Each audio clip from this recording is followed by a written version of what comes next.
जनाजे की नमाज पढ़ाने के लिए मौलाना साहब जैसे ही खड़े होते हैं उसके बाद सफ भी तैयार हो जाती हैं। मौलाना साहब कहते हैं कि क्या इजाज़त है। तो इजाज़त लेने के लिए जब मौलाना साहब ने पीछे को मुड़ के देखते हैं तो पीछे से कोई आवाज़ नहीं आती। आवाज़ आनी थी कि घर के ही किसी वारिस की, लेकिन घर का कोई वारिस था ही नहीं। तभी पीछे से आवाज़ आती है कि यहाँ अभी उनका जो बेटा है वो बेटा दिखाई नहीं दे रहा है। और देखते ही देखते मौलाना साहब कहते हैं कि थोड़ा सा इंतज़ार कर लेते हैं। और इंतज़ार किया जाता है बहुत देर तक, लेकिन वो लड़का दिखाई नहीं देता, आता ही नहीं है। और जनाजे की नमाज तैयार थी। मौलाना साहब कहते हैं कि अब इंतज़ार नहीं होता, घर का कोई और सदस्य हो तो फिर इजाज़त दे सकता है। घर के परिवार के कोई और सदस्य थे खानदान के, उन्होंने कहा कि ठीक है आप पढ़ाइए। जनाजे की नमाज हो जाती है। नमाज होने के बाद फिर सुपुर्द खाक हो जाता है। लेकिन इसके बाद फिर पुलिस को कोई व्यक्ति जाता है और जाकर बताता है कि साहब, जो फला व्यक्ति ख़त्म हुआ है उसका बेटा अपने बाप के जनाजे में ही नहीं आया।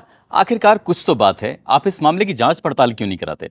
पुलिस ने जब ये बात सुनी, इस मामले की जांच पड़ताल कराई, तो पता चलता है कि एक दो नहीं बल्कि 13 कत्ल हुए थे।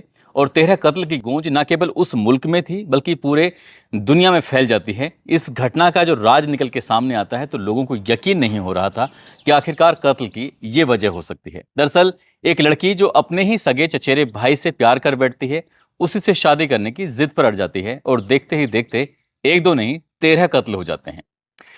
आदाब, नमस्कार, सत श्री अकाल। मैं उस्मान सैफी। आज की जो सच्ची घटना मैं आपको सुनाने जा रहा हूं, ये सच्ची घटना है पड़ोसी मुल्क पाकिस्तान की। पाकिस्तान का एक सिंध प्रांत है और सिंध प्रांत का ही एक जिला लगता है खैरपुर। खैरपुर का थाना है बराड़ी जटोई और बड़ारी जटोई का एक गांव लगता है हैबत खान ब्रोही। दरअसल बात कर रहा हूं 17 अगस्त 2024 की शाम का ये वक्त हो रहा था। एक लड़का अपने अब्बू से कहता है कि अब्बू, मैं किसी काम से बाहर जा रहा हूँ, और लेकिन आप एक बात का ध्यान रखना, जो ताऊ जी हैं आप उनके घर पर बिल्कुल भी खाना खाने के लिए मत जाना और किसी को भी यहाँ से भेजना मत। बस ये कहकर वो घर से निकल जाता है। निकलने के बाद जो उसके अब्बू होते हैं, जिनका नाम असगर होता है, जब खाने का वक्त होता है तो वो अपने बेटे से, अपनी अहलिया यानी कि बीवी से कहते हैं कि इसके भाई के यहाँ पर खाना खाने के लिए चलना है, चलो। उसकी माँ और उसका भाई कहता है कि भाई तो मना करके गया है, फिर भी तुम जा रहे हो। वो कहते हैं कि वो तो हमेशा ऐसे ही टेढ़ी मेढ़ी बातें करता है, कभी सीधी बात करता ही नहीं है। अगर उसका कहना माना जाए तो गांव के आधे लोगों से बात खराब हो जाएगी, इसलिए खाना खाने के लिए चलते हैं। वो अपनी बीवी बेटी को लेकर सीधे पहुंच जाते हैं। अपने ही भाई के घर पे खाना तैयार था, स्वादिष्ट खाना था। खाना खाने के बाद वहां से वो घर पर आए थे कि इसी बीच में चीख पुकार मच जाती है। लोग सोचने पर मजबूर हो जाते हैं कि आखिरकार ये चीखने की आवाज़ें, ये रोने की आवाज़ें आ कहाँ से रही हैं। दरअसल दो घर होते हैं। एक घर तो होता है गुलबेग का और दूसरा घर होता है असगर का। असगर जो अभी खाना खाने के लिए गया था, और देखते ही देखते हालत ज़्यादा ख़राब हो जाती है। किसी को उल्टी हो रही है तो कोई बेवजह रो रहा है। गांव के लोगों ने तुरंत ही तत्काल प्रभाव से इन सबको इकट्ठा किया और इकट्ठा करने के बाद खैरपुर एक सिविल हॉस्पिटल होता है, वहां लेके जाते हैं। जैसे ही सिविल हॉस्पिटल में इनको भर्ती कराया जाता है, वहां पर डॉक्टर उपचार करना शुरू कर देते हैं। एक ही खानदान के, एक ही परिवार के 13 सदस्य थे जिनकी तबीयत बहुत ज़्यादा बिगड़ जाती है।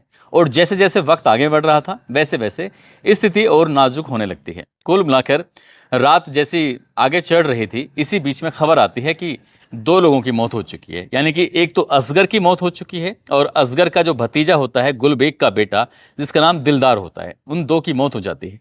ये खबर गांव में फैल जाती है। गांव के लोग बिल्कुल परेशान हो जाते हैं, सोचने पर मजबूर हो जाते हैं कि अभी तो सब कुछ ठीक ठाक था, ये कि अचानक हुआ क्या है।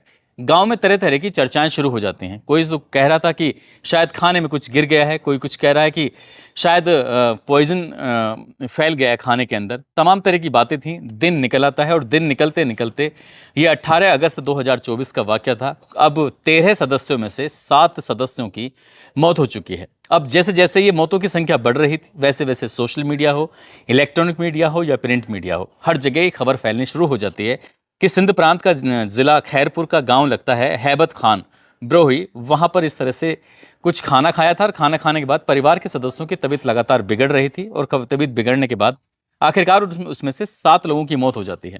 डॉक्टर इलाज करने पर मजबूर थे, कोशिश कर रहे थे बचाने की, लेकिन डॉक्टरों की कोशिश नाकाम हो रही थी। वक्त जैसे जैसे आगे बढ़ रहा था वैसे मरने वालों की संख्या भी लगातार बढ़ रही थी। और देखते ही देखते अगली तारीख आते आते 13 सदस्यों को यहाँ पर एडमिट कराया गया था इलाज के लिए, उपचार के लिए। लेकिन 13 के 13 सदस्यों ने दम तोड़ दिया। 13 के 13 सदस्य मर जाते हैं।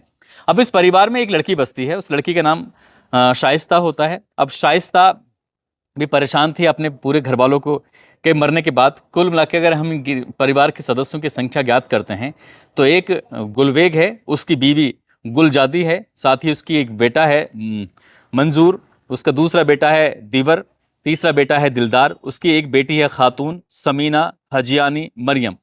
इस गुलबेग के 8 बच्चे हैं, वो मर चुके हैं, उसकी बीवी मर चुकी है। कुल मिलाकर 10 ये हो जाते हैं। जो उसका भाई होता है असगर, उसका बेटा मोहम्मद बख्श और शहजादो, 13 सदस्य होते हैं, 13 सदस्य मर जाते हैं। और शमीउल हक होते हैं इस ये खेरपुर जिले के एसएसपी। वो इस मामले को लेकर बड़े सजग थे, सतर्क थे। तभी वो कहते हैं कि भाई इसमें जो मरने वाले हैं इनका पोस्टमार्टम करा ली जाए, ताकि ये पता चल सके कि आखिरकार मरने की वजह क्या है। लेकिन गांव वालों को जैसे ये बात पता चलती है कि इनका पोस्टमार्टम कराया जाएगा, इनकी मिट्टी खराब की जाएगी, इनके शरीर को फाड़ा जाएगा, उनके शरीर को देखा जाएगा, तो क्या फ़ायदा इन सब से। जो अल्लाह को मंजूर था वो सब हो चुका है। जब ये वाली बात गांव वाले जिद करने लगते हैं पुलिस वालों के सामने, तो पुलिस वाले कहते हैं एक काम करो, कम से कम 2 लाशों का तो पोस्टमार्टम करा ही दो, ये देखने के लिए आखिरकार वजह क्या है। 2 लाशों का गांव वालों की बिना परमिशन के, हालांकि मुकदमा तो दर्ज कर ही लिया गया था पुलिस वालों की तरफ से, अब 2 का पोस्टमार्टम कराया जाता है तो उससे ये पुष्टि हो जाती है कि कोई ना कोई जहरीला पदार्थ है और उस जहरीले पदार्थ की वजह से ही मौत हुई है। अब पुलिस ने बाकी और जो सदस्य होते हैं, फिर उसके बाद गांव वालों को सूचना दी जाती है कि कोई ऐसा पदार्थ खाया है इन्होंने जिसकी वजह से इनकी मौत हो जाती है, इसलिए प्रत्येक लाश का पोस्टमार्टम कराना बहुत जरूरी है। अब ये जांच का विषय बन जाता है, सभी का पोस्टमार्टम कराया जाता है, बाकी जो शव होते हैं वो परिवार को दे दी जाते हैं और सुपुर्दे खाक कर दिए जाते हैं। फिर मुखबिर की तरफ से एक सूचना मिलती है कि इस परिवार की एक बेटी है जिसका नाम शाइस्ता है, शाइस्ता बची है। जब ये बात एसएसपी तक पता चलती है तो एसएसपी अपने जो अधीनस्थ होते हैं, अपने जो डीएसपी होते हैं, साथ ही एसएचओ होते हैं और महिला थानेदार होती हैं, उनके पास तक सूचना भिजवाते हैं। कहते हैं कि शाइस्ता को एक बार पूछो, उससे बातचीत करो कि क्या ये हुआ था उस दिन। वो बताती है कि अच्छा खासा खाना बनाया था, उसने ही आटा गूंदा था, सारा काम उसने किया था और उसने खाना भी खाया था, लेकिन उसकी तबीयत खराब नहीं हुई। बाकी घर के परिवार के सभी सदस्यों की तबीयत खराब हो जाती है। अब पुलिस को लगता है कि कहीं ना कहीं कुछ ना कुछ दाल में काला है, लेकिन पुलिस इससे पहले कि कुछ कर दी, पुलिस ने जो बिसरा रिपोर्ट थी वो जांच के लिए सुक्कूर एक जगह लगती है, वहां पर उसकी प्रयोगशाला है। प्रयोगशाला में ये जांच के लिए जब रिपोर्ट भेजी जाती है तो 10-15 दिन जब बीत जाते हैं तब ये रिपोर्ट सामने आती है। उससे पता चलता है कि कोई ऐसा केमिकल होता है जिसको खेती में इस्तेमाल किया जाता है, कृषि में इस्तेमाल किया जाता है।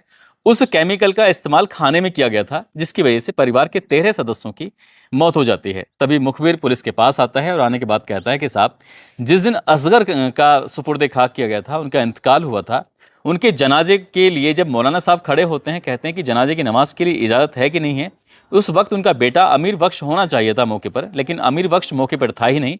उसके इंतजार में जनाजे के लिए काफ़ी देर खड़े रहते हैं, इंतजार करते रहते हैं, लेकिन वो आता नहीं है। तब परिवार या खानदान के और सदस्य इस बात की इजाज़त देते हैं कि कोई बात नहीं, इनका बेटा यहाँ नहीं है, तो हम इस बात की इजाज़त देते हैं, मौलाना साहब आप जनाजे की नमाज़ पढ़ाइए ताकि सुपुर्दे खाक कर दिया जाए। जब ये बात एसएसपी को पता चलती है तो एसएसपी को लगता है कि इस मामले की पड़ताल होनी चाहिए, यानी कि शमील हक की।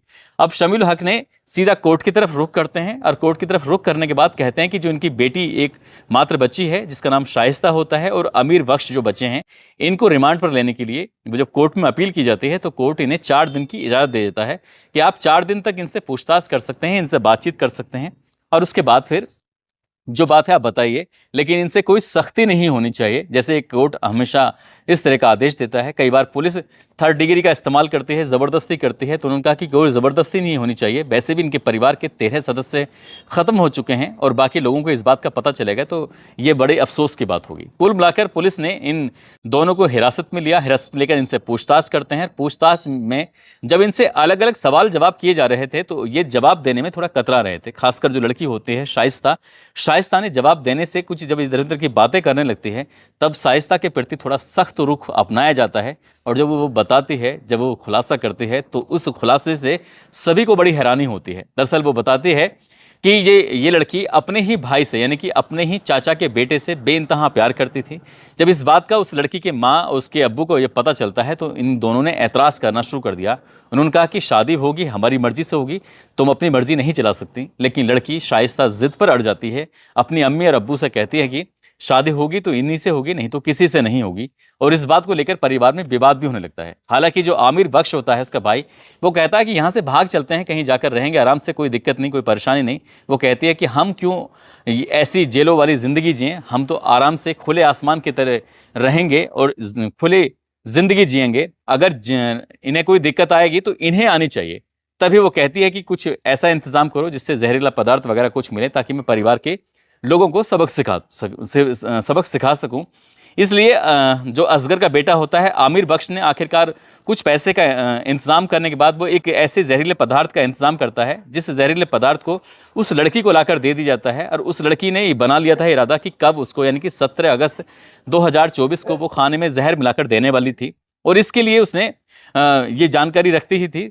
तब उसके जो असगर का बेटा होता है आमिर बख्श अपने घर से निकलता है। निकलते हुए कहता है कि मैं घर से बाहर जा रहा हूं। अपने अब्बू से कहता है, अपने परिवार के बाकी सदस्यों से कहता है कि आप घर पे मत जाना खाना खाने के लिए, क्योंकि वो जानता था कि आज कुछ होने वाला है। लेकिन उसके अब्बा ने उसकी बात सुनी ही नहीं और वहां पहुंच जाते हैं और खाना खा लेते हैं। दरअसल कई साल पहले इन दोनों को आपस में एक दूसरे से प्यार हो जाता है, एक दूसरे के बहुत नजदीक आते हैं। जानकारों की या मीडिया कर्मियों की माने या मीडिया रिपोर्ट की माने तो एक दूसरे से ये फिजिकल रिलेशन भी इनके बन चुके थे और ये इसलिए उनके बहुत करीब आ चुके थे और शादी करना चाहते थे। लेकिन परिवार के लोग इस रिश्ते को मंजूरी नहीं दे रहे थे और इसलिए इन्होंने प्लान बनाया कि क्यों ना पूरे परिवार को खत्म कर दिया जाए। उस लड़की ने अपने 8 बहन भाइयों को मारा। उस लड़की ने अपने पिता, उसने अपनी माँ को मारा, साथ ही अपने चाचा को, अपनी चाची और अपने चचेरे भाई को मार दिया। 13 सदस्यों को मारकर फिलहाल पुलिस ने उसे गिरफ्तार किया। गिरफ्तार करने के बाद उसको जेल भेज दिया। पुलिस अभी इस मामले की और भी जांच कर रही है। 6 अक्टूबर 2024 को लड़की को गिरफ्तार किया जाता है। साथ ही इस घटना से जुड़े हुए जितने भी लोग हैं उनको भी जेल भेजने की पुलिस तैयारी में जुटी हुई है, ताकि कहीं और कोई इसमें शामिल तो नहीं है। दोस्तों, इस पूरे घटनाक्रम को सुनाने का उद्देश्य किसी को परेशान करना नहीं है, किसी का दिल दुखाना नहीं है, बल्कि आपको जागरूक करना है, आपको सचेत करना है। इस तरह की बुनियाद पर रखे हुए रिश्ते कभी कामयाब नहीं होते। और वैसे भी वो भाई बहन थे, इसलिए शायद इसके अम्मी उसके अब्बू को ये रिश्ता मंजूर नहीं था। लेकिन उन्होंने जिद पकड़ ली थी और एक दो नहीं 13 लोगों को मौत के घाट उतार देते हैं। जाते जाते धर्मेंद्र सिंह हैं और साथ ही अलीगढ़ के रहने वाले हैं जुनेरा। उनके नाना जाकिर सैफी ने अपील की थी कि उनकी देवती का जन्मदिन है, जो पहला जन्मदिन है, उसकी अपील की जाए। तो जुनेरा और धर्मेंद्र सिंह, आपको जन्मदिन की ढेरों सारी शुभकामनाएं।